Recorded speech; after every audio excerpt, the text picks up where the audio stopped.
श्रीमद् देवी भागवत पुराण कथा। राजा सुदमन की कथा तथा पूर्वा उर्वशी उपाख्यान। सूत जी कहते हैं, एक समय की बात है कि महाभाग व्यास जी मुझे पुत्र हो ये निश्चित कर विचार करके मेरुगिरी के रमणीय शिखर पर गए और उन्होंने कठिन तपस्या आरंभ कर दी। फिर तो चराचर संपूर्ण जगत में व्यास जी का तेज फैल गया। उस समय उनके तेज को देखकर शचीपति इंद्र डर गए। वह भगवान शंकर के पास आकर खड़े हो गए। उनकी स्थिति देखकर भगवान शंकर ने कहा, भगवान शंकर जी बोले, देवराज पराशर नंदन व्यास पुत्र पाने के लिए कठिन तपस्या कर रहे हैं। अभी 100 वर्ष पूरे हो जाते हैं, तब मैं उन्हें सुंदर पुत्र दूंगा। तत्पश्चात वह जगत गुरु शंकर व्यास जी के पास गए और कहने लगे, वासुवदी नंदन व्यास, उठो, तुम्हें संपूर्ण तेजों का साकार विग्रह, ज्ञानी यश का विस्तार करने वाला तथा अखिल जनों का प्रिय पुत्र प्राप्त होने वाला है। सूत जी कहते हैं, भगवान शंकर की मधुरी वाणी सुनकर महाभाग व्यास जी ने उनके चरणों में मस्तक झुकाया और वे अपने आश्रम को चले गए। बहुत वर्षों के परिश्रम से वे थक गए। पुत्र उत्पन्न करने के लिए जो अरणी विख्यात है, वह तो आज मेरे पास है नहीं। मुनिवर व्यास जी जो सोच रहे थे कि इतने में ही घृताची नाम की अप्सरा दिव्य रूप धारण किए हुए उन्हें दृष्टिगोचर हुई। उस समय मुनि की समीप ही आकाश में खड़ी थी। अब मुझे क्या करना चाहिए? यदि मैं इसे स्वीकार कर लेता हूँ तो तप करने वाले महात्मा मेरी हंसी उड़ाएंगे। बहुत पहले नारद जी से मैं प्रसंग सुन चुका हूँ। उर्वशी नामक अप्सरा थी। राजा पूरी रिवा उनके वश में हो गए थे। अंत में उस अप्सरा ने राजा का तिरस्कार कर दिया था। सूत जी पुरुरवा की कथा कहने लगे। मुनिवरों, ईला के गर्भ से पुरुरवा की उत्पत्ति हुई थी। यह प्रसंग हम तुम्हें सुनाते हैं। एक समय की बात है, भगवान शंकर का दर्शन करने के लिए सनक प्रभृति ऋषिगण वहां पधारे थे। उस समय भगवान शिव भगवती उमा के साथ क्रीड़ा के मगन थे। ऋषियों को देखकर उमा अत्यंत लज्जित हो गई। अपनी प्रिया पार्वती को अत्यंत लज्जित देखकर भगवान शंकर ने उनसे कहा, तुम क्यों इतनी लज्जित हो रही हो? मैं अभी तुम्हें सुखी किए देता हूँ। बरास ने देखो, आज से कोई भी पुरुष मोहवश इस वन में पैर रखेगा तो तुरंत वह स्त्री हो जाएगा।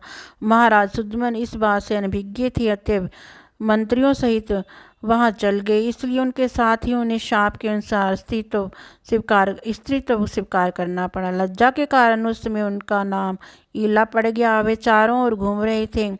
इतने में चंद्रमा के नवयुग पुत्र बुध से उनकी भेंट हो गई। फिर तो प्रेम पूर्वक दोनों परस्पर संबंध हो गया। इसी ईला के गर्भ से बुध के ने पुरुरवा नामक पुत्र उत्पन्न किया।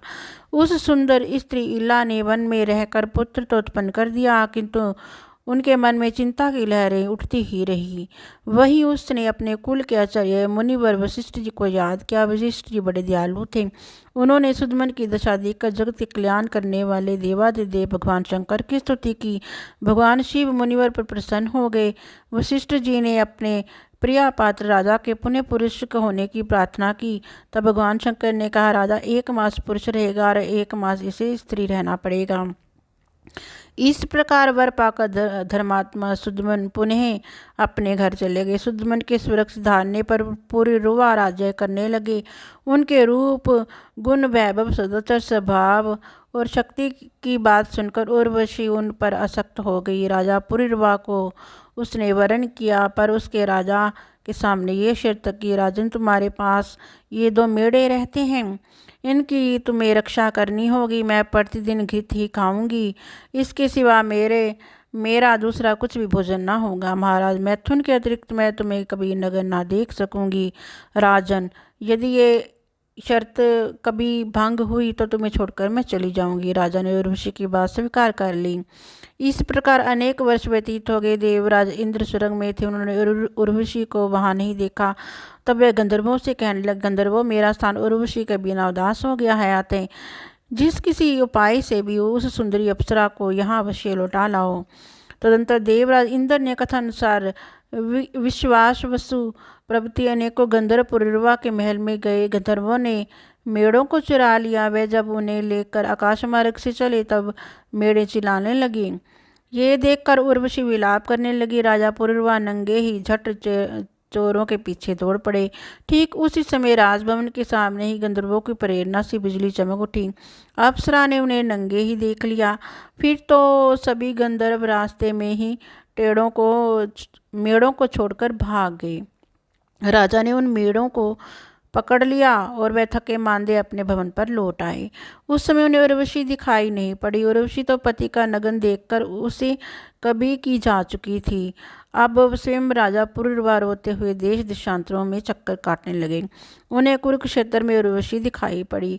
उसे देखकर महाराज पुरुरवा कहने लगे, अरे सुंदरी, ठहरो ठहरो, मेरा चित्त तुम में लगा हुआ है। मैं तुम्हारे अधीन होकर रहता हूँ, मैंने कोई अपराध नहीं किया है। फिर मुझ पति को इस घोर संकट में छोड़ना तुम्हारे लिए कहाँ तक उचित है। इस प्रकार राजा पुरुरवा दुखी होकर विलाप कर रहे थे।